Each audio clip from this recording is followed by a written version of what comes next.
So let's get into some details of pretty difficult theorem. Consider a differentiable map from Rn to Rn. Recall from calculus that the fact that the map is differentiable means that a small increment of the map in the neighborhood of a given point it can be expressed as a linear part plus some remainder. So let me maybe explain it here. So this is some constant. So this is a linear part. And this is some remainder. This remainder would be, if the function is expressed as the sum of the Taylor series, then the remainder would contain all the terms of degree higher than 1. So 2 and 3 and so on. Well, but the important thing about it is that near a given point at which the function is differentiable, we can write it as follows. We can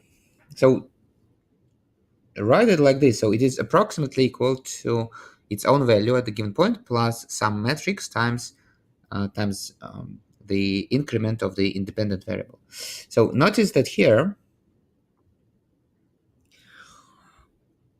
that this is a vector equation.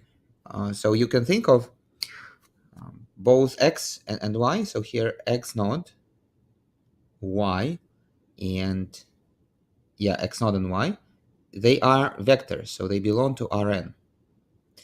F of x naught plus y is also a vector, so it belongs to Rn. So you can think of it as say a matrix n by 1, so a column matrix. So f of x0 is also a column matrix. So f prime of x naught, this is actually an n by n matrix, and y is again an n by 1 matrix. So now the matrix dimensions are consistent, so it is all good. So here f prime of x naught is the so-called Jacobian matrix. So, or it is the matrix of partial derivatives of individual components of f of x with respect to individual independent variables. So, well, we can apply it to a system of differential equations as follows, right? So suppose that we have a nonlinear system of autonomous differential equations, right? So it means that its right-hand side can be thought of f of x, where f is a map from Rn to Rn. And then if we have a critical point, so meaning that in the value of the right-hand side at the critical point is just 0, so that's the definition of a critical point, then what we can do is we can introduce a new variable y such that y is x minus x naught, or x equals x naught plus y. So this is exactly the same as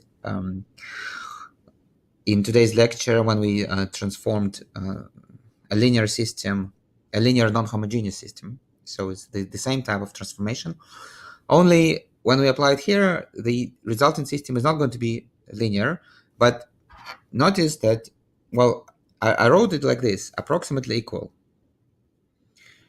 So meaning that although the resulting system is non-linear, but it kind of can be approximated with a linear system. All right, so the idea is that the nonlinear system in a neighborhood of a critical point, it can be approximated with the linear system whose matrix is the Jacobian matrix of the original system of ordinary differential equations. Now, we say that this linear system whose matrix is the Jacobian matrix, we call it a linearization of the nonlinear system in a neighborhood of the critical point. All right? Well, from this informal description, it is pretty clear that this linearization is another system, well, with another variable, but it somehow resembles the original nonlinear system. So unfortunately, well, we don't have too much time, so I do not want to get into, well, meaty details of proofs.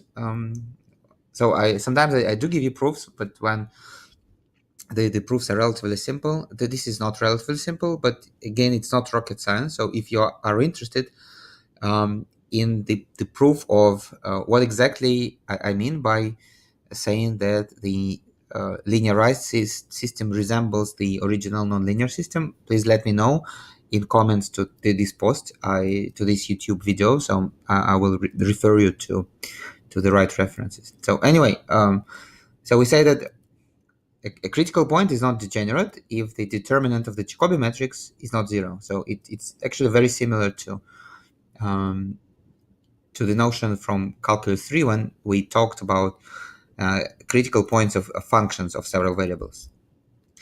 So here is the theorem that if we have a non-degenerate critical point, then the linearization, it preserves stability in the sense that if the linearized system is asymptotically stable, well, the critical point is asymptotically stable, then the original nonlinear system it also has an asymptotically stable critical point. And if it is unstable, then the original nonlinear system also has an unstable critical point. So, however, if the linearized system has a center point at the origin, all right, so it is stable but non-asymptotically stable, then the nonlinear system may be stable or unstable or asymptotically stable. We don't know, right? So in homework, as far as I remember, it's question 10 of your homework, is a specific example where you'll be guided through this. I think it's pretty interesting. So anyway, it's homework. So now, if let's consider what happens on the plane. So n equals 2. So if n equals 2, then the phase portrait of the linearized system, it can only have, well, a certain number of types, which could be nodal source, saddle point, nodal sink, right? So notice that if the linearized system has any of these types, then the original nonlinear system also has the same type. So spiral source and spiral sink. So these five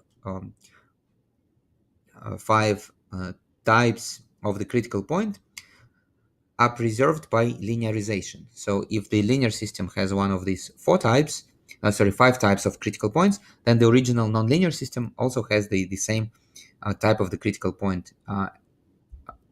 So improper nodes or star points are not preserved. So if we have an improper node, well, stability is preserved, but if the linearized system has an improper node, then the original nonlinear system may have either node or a spiral point. And center points are not preserved either. Even stability is not preserved. So if the linearized system has a center point, then the original nonlinear system may have center or a spiral point. And if it is a spiral point, then it may be either stable or unstable. We don't know.